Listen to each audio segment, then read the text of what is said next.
আজকে আমরা একটা ক্লিনিক্যাল কোশ্চেন সলভ করব। কোশ্চেনটা হচ্ছে গ্যাস্ট্রোএন্টারোলজি থেকে। A 65-year-old female with a history of COPD and hypertension present with pain on swallowing. Current medication includes a salbutamol and beclomethasone inhaler, bendroflumethiazide and amlodipine. What is the most likely cause of this presentation? Option হচ্ছে myasthenia gravis precipitated by bendroflumethiazide, oesophageal web, achalasia secondary to amlodipine, oesophageal candidiasis এবং হচ্ছে oesophageal cancer. আচ্ছা, প্রথম কথা হচ্ছে যদি একটা লোকের পেইন অন সোয়েলিং থাকে, pain on swelling, pain on swallowing, pain on সোয়ালোয়িংকে মেডিকেল টার্মে বলা হচ্ছে অডাইনোফেজিয়া।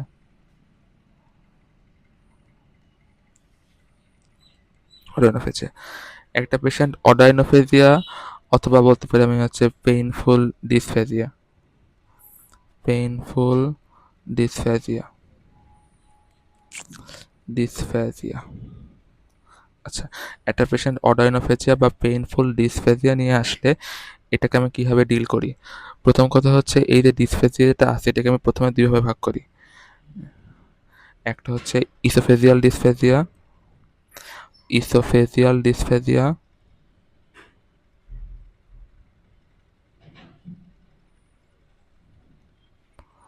এবং সেকেন্ডে হচ্ছে ওরোফ্যারেঞ্জিয়াল ডিসফেজিয়া,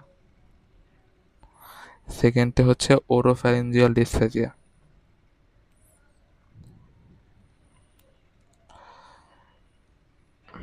আচ্ছা, এখন এই দুটা ডিসফেজিয়ার মধ্যে পার্থক্যটা হচ্ছে ইসোফেজিয়াল ডিসফেজিয়াতে প্যাথোলজি হচ্ছে ইসোফেগাসে। এখানে লোকটা এভাবে কমপ্লেন করবে যে আমি খাবারটা যখন গিলি তখন গিলতে পারি কিন্তু গেলার পর মনে হয় যে এটা বুকের মধ্যে যে আটকে আছে। এটা হচ্ছে ইসোফেজিয়াল ডিসফেসিয়া। আর ওরোফ্যারিঞ্জিয়াল ডিসফেসিয়াতে কি হয়, ফ্যারিংসের মাসেলগুলো যেটা আছে এগুলোতে কোনো প্যাথোলজি হয় বা এগুলো প্যারালাইসিস হয়, যার কারণে লোকটা ঠিকমতো খাবারটা গিলতে পারে না। মনে হয় যে গলার মধ্যে খাবারটা আটকায় আছে। পেশেন্ট এভাবেই বলবে যে গলার মধ্যে খাবারটা আটকায় আছে।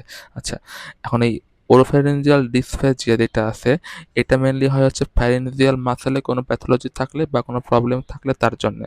এখন ফ্যারিঞ্জিয়াল মাসেলকে সাপ্লাই দেয় মেইনলি হচ্ছে গ্লসোফ্যারিঞ্জিয়াল এবং ভ্যাগাস নার্ভ, এবং গ্লসোফ্যারিঞ্জিয়াল এবং ভ্যাগাস নার্ভে যদি কোনো প্রবলেম হয় সেক্ষেত্রে ওরোফ্যারিঞ্জিয়াল ডিসফেজিয়া হয়ে থাকে। এটা মেইনলি হচ্ছে নিউরোলজিক্যাল কজেই হয়। এটা মেইনলি নিউরোলজিক্যাল কজেই হয়। আচ্ছা, এখন মোস্ট কমন কজ হচ্ছে তিনটা। একটা হচ্ছে বালবার পার্সি, বালবার পার্সি, বালবার পালসি,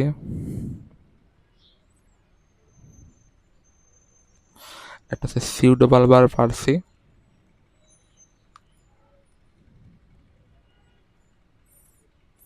আর থার্ড পয়েন্টটা হচ্ছে মায়াস্থেনিয়া গ্র্যাভিস,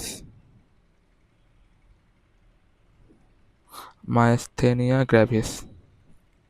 আচ্ছা, এটাকে আমরা অ্যাপ্রোচ করি কীভাবে?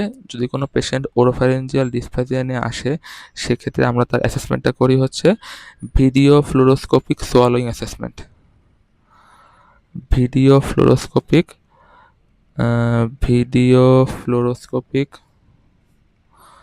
Video fluoroscopic swallowing assessment, video fluoroscopic swallowing assessment. এবং পাশাপাশি আমার যে এই যে নিউরোলজিক্যাল যে কজগুলো আছে এই নিউরোলজিক্যাল কজের জন্য আমি কিছু নিউরোলজিক্যাল অ্যাসেসমেন্ট করি, নিউরোলজিক্যাল টেস্ট করি, নিউরোলজিক্যাল টেস্ট করি। আচ্ছা, এটা গেল হচ্ছে আমার ওরোফ্যারিঞ্জিয়াল ডিসফেজিয়া। এখন যদি ইসোফেজিয়াল ডিসফেজিয়া থাকে, ইসোফেজিয়াল ডিসফেজিয়া, ডিসফেজিয়া এটাকে আমরা ব্রড হেডিংয়ে কিছু কজে ভাগ করি। প্রথম কথা হচ্ছে যদি কোনো কারণে ইসোফেগাসের কোনো একটা স্ট্রিকচার ফর্মেশন হয়, ইসোফেগাসে একটা স্ট্রিকচার ফর্মেশন হয়। এখন স্ট্রিকচারটা ফর্মেশন হতে পারে মানে হচ্ছে ইসোফেগাসটা ন্যারো হয়ে গেছে। এটা ন্যারো হতে পারে কিছু আছে বিনাইন কজ এবং কিছু আছে malignant cause. Malignant cause, malignance cause এগুলো আসলে চিন্তা করা যায়, যেমন যদি সিএ ইসোফেগাস হয়, যদি সিএ কার্সিনোমা ইসোফেগাস হয় সেক্ষেত্রে এটা হতে পারে, অথবা হচ্ছে যে কার্সিনোমা স্টোমাক হয় সেক্ষেত্রে হইতে পারে, অথবা যদি আমাদের ইসোফেগাসের মানে কাছের কোনো অর্গানে ম্যালিগন্যান্ট কন্ডিশন বা কোনো ক্যান্সার হয় সেক্ষেত্রে সেটা বড় হয়ে আমার ইসোফেগাসকে কম্প্রেশন করতে পারে, সেক্ষেত্রে হতে পারে যেটাকে আমরা বলতেছি হচ্ছে এক্সটার্নাল কম্প্রেশন, এক্সটার্নাল কম্প্রেশন।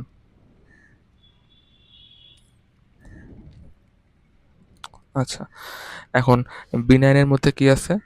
বিনাইনের মধ্যে দেখা যাচ্ছে ফাইব্রাস রিং ফর্মেশন হতে পারে, fibrous ring, fibrous ring, ring, ring, তারপর হচ্ছে এই ফাইব্রাস রিং, আর যত আছে eosinophilic oesophagitis, eosinophilic oesophagitis, eosinophilic oesophagitis. এটা মেনলি হয় হচ্ছে কোনো ফুড অ্যালার্জির কারণে, কোনো অ্যালার্জিক ফুড খাইলে সেক্ষেত্রে দেখা যায় যে ইসোফেগাসের মধ্যে এরকম এন্ডোস্কোপি করলে দেখা যায় এরকম রিং রিং স্ট্রাকচার তৈরি হয়। এটা হচ্ছে ইওসিনোফিলিক ইসোফেগাইটিস, এটা মেনলি হচ্ছে ইওসিনোফিল কাউন্টটা বেশি থাকে, বায়োপসি করলে ইওসিনোফিল কাউন্টটা বেশি পাওয়া যায়। ওখানে একটা ইম্পর্টেন্ট ড্রাগ আছে, সেটা হচ্ছে বিসফসফোনেট, বিসফসফোনেট। এই বিসফসফোনেট ড্রাগটা আমরা মেনলি ইউজ করি হচ্ছে অস্টিওপোরোসিসে যেসব পেশেন্ট থাকে তাদের ক্ষেত্রে ইউজ করা হয়। এবং এদেরকে সাজেস্ট করা হয় যে আপনি খাওয়ার পরে কিছুক্ষণ দাঁড়িয়ে থাকবেন এবং বসে থাকবেন, অনেকক্ষণ পরে শোবেন, নাহলে এদেরকে সিভিয়ার ডিসপ্যাচে থাকতে পারে।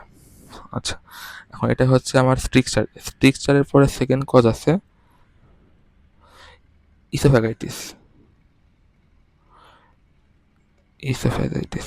আর ইসোফ্যাগাইটিসের একটা কথা আমি এখানে পড়ছি, সেটা হচ্ছে ইওসিনোফিলিক ইসোফ্যাগাইটিস, যেখানে কি হয় কোনো অ্যালার্জিক ফুড কন্টেনিং সাবস্টেন্স খাইলে ইসোফ্যাগাসের মধ্যে এরকম রিং রিং স্ট্রাকচার তৈরি হয়, যার কারণে এটা স্ট্রিকচার ফর্মেশন করে। এছাড়া ইসোফ্যাগাইটিসের মধ্যে, এটা আমরা আগেই পড়ে ফেলাইছি, ইওসিনোফিলিক ইসোফ্যাগাইটিস।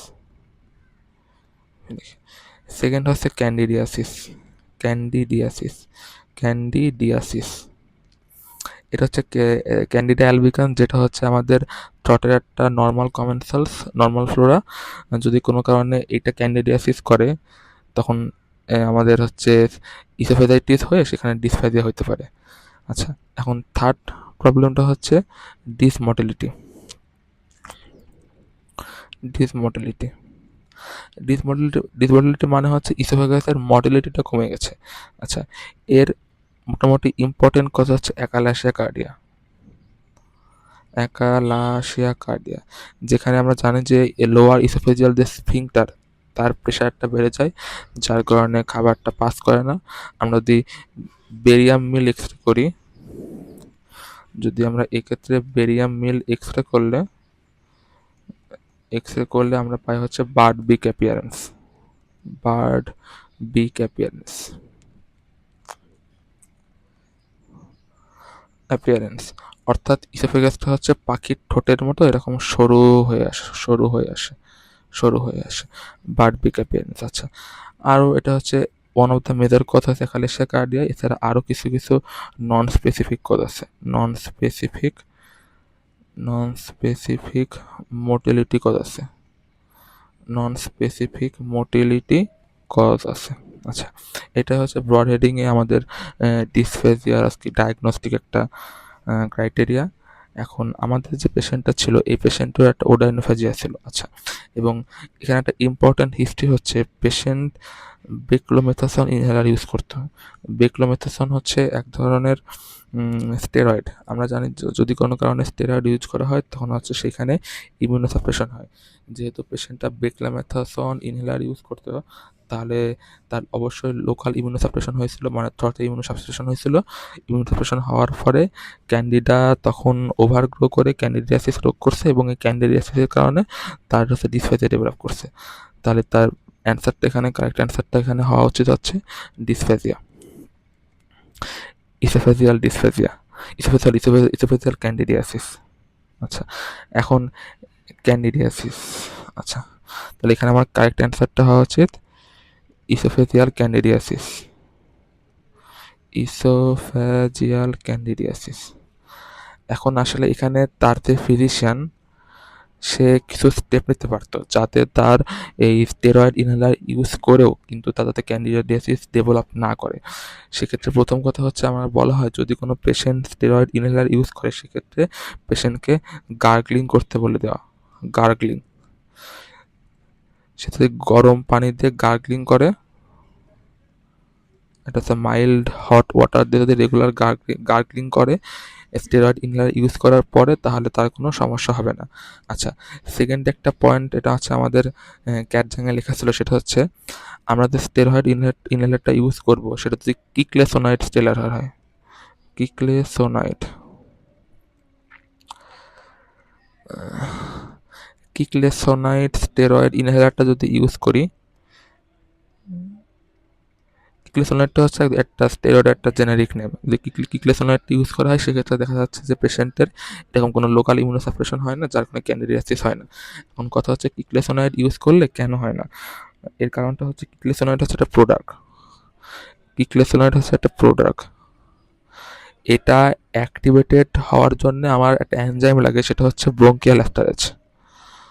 এটা অ্যাক্টিভেটেড হওয়ার জন্য ব্রোঙ্কিয়াল অ্যাস্টারেজ এনজাইম লাগে, এবং এই ব্রোঙ্কিয়াল অ্যাস্টারেজ এনজাইমটা থাকে হচ্ছে আমাদের ব্রোঙ্কাসে। সেই জন্য কিকলেসোনাইডটা যখন আমাদের ইসোফেগাস ক্রস করে ব্রোঙ্কাসে আসে তখন এই এনজাইমটা পায়, তখন সে অ্যাক্টিভেটেড হয়। এর আগে সে ইনঅ্যাক্টিভ থাকে। এই জন্য সে থ্রটে কোনো ইমিউনোসাপ্রেশন করতে পারে না। ইমিউনোসাপ্রেশন না হলে সেখানে ক্যান্ডিডিয়াসিসও হয় না। আচ্ছা, অ্যান্ড এই দুটো জিনিস করে তা এটা প্রিভেন্ট করা যায়। এটাই ছিল আমাদের এই কোশ্চেন সম্পর্কে ডিটেলস। Thank you.